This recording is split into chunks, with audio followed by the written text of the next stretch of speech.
like to say thank you for coming here. And my name is Puya. So I'm a student drama, and I come from Iran, not Iraq. Iran, the old name Persia. So I come from a religious family. My family are Muslim, but I was born as a Muslim, but I didn't want to born as a Muslim because, so as a family I born, but still I haven't accepted Islam because of some certain points.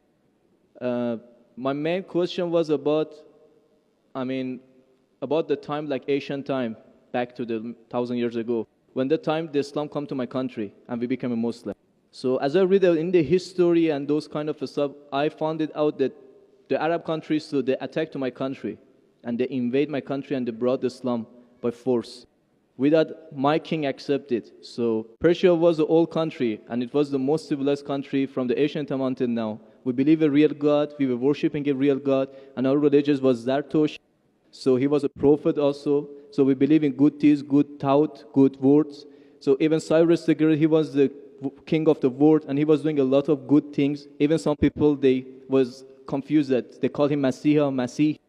He was doing many good things, but he was never said, I'm a prophet, I'm a God. But even though that king, when he attacked the other country, he never killed a civilian, he never raped a woman, and he never made them to change the religion. Even somebody was worshipping a cow, he respect for them, even though he was worshipping a real God. He could make them to worship also same as what he's worshipping. But in the Islam way, if you're going to promote your religion, doesn't mean that you have to force it to somebody else or you have to make them to accept that religion, because human being means freedom. So anyone, they should have a right, human rights. So maybe those people, they didn't want that religion, so why they have to attack and to bring it by force? That was the main question that make my heart a bit to make me to my belief go down. So brother, are you Parsi? Pardon? Yeah, I'm from Fars. Are you a Parsi? You mean Farsi? Are you a Parsi? Are you a Zoroastrian? No, I'm not following any religion. You don't belong to any religion. I don't believe. But you said your parents were? My parents are Muslim, but because of this confusion and stuff, I never try to follow the religion. I just believe in real God and doing the good things. So you believe in real God and good things. What are the good things? Where do you get the good things from? Good things like I don't harm the others. Whatever I'm doing, not try to harm the others. That's the first thing. As much as you can do the good things, even helping the others, and believe in the real God, not worshipping a stone or leaf or whatever. And I believe God is single. But I didn't. So you have your own philosophy. So you want to bring a new religion. I'm not going to make any religion. I'm just following my brain, because as I know, God gave us a brain. So I didn't make my mind busy by following the books. When I was 10 years old, I was just thinking until now even. So I tried to follow my brain. thinking, he's saying, God as long as not a stone. Who told you stone is not a God? Anyway, I'll answer your basic question. Your basic question is that Muslims came to Persia and they conquered and they forced people to accept Islam. So no one should force and all. I agree with you. Point to be noted is that today the media promotes that Islam was spread by the sword. I am aware that there are certain black sheep in the Muslim community and there are certain Muslim rulers who did wrong things. But as a whole, Islam was never spread by the sword. Islam was never spread by the sword. It's spread by sword. Sword. Sword means force. Force, yeah. Like you said, now Muslims came and conquered Persia, etc. You see everywhere it's happening. There are wars taking place. But in Islam, it's clearly mentioned in Surah Baqarah, chapter 2, verse number 256. La ikraha fid deen. There's no compulsion in religion. Truth stands out clear from error. What we see today, if we analyze, that we Muslims, we were the lord of the Arab lands for more than 1400 years.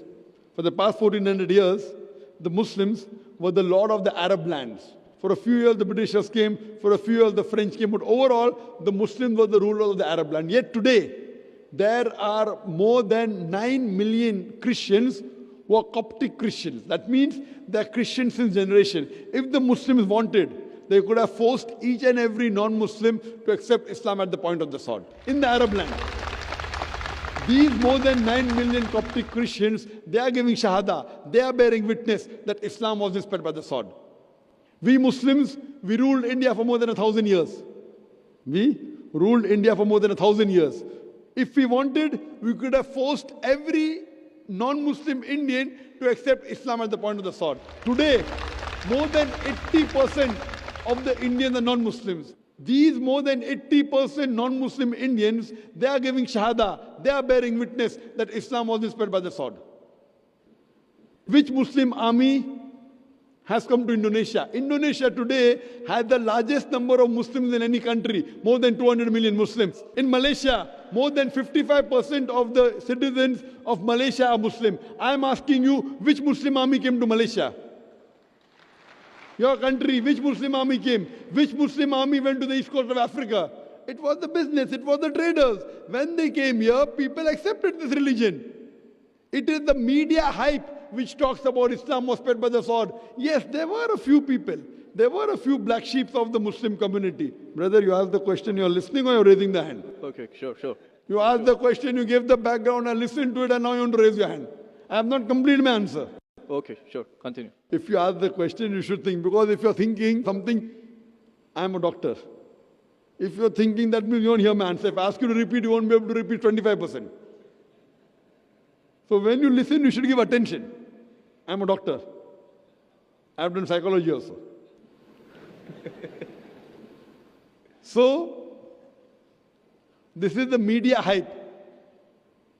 If you read Thomas Carlyle, historian, he writes in his book, Heroes and Hero Worship. He puts number one hero prophet as Prophet Muhammad Sallallahu Alaihi Wasallam. He's a Christian. He says, if every new idea originates in one man's head, it dwells alone in the full world. It will do little good if he takes up a sword and propagates it. You have to first get your sword. He's talking about sword of intellect. There was a survey done in the Plain Truth magazine, a survey in the increase of the major world religions in a span of 50 years. In a span of 50 years, from 1934 to 1984.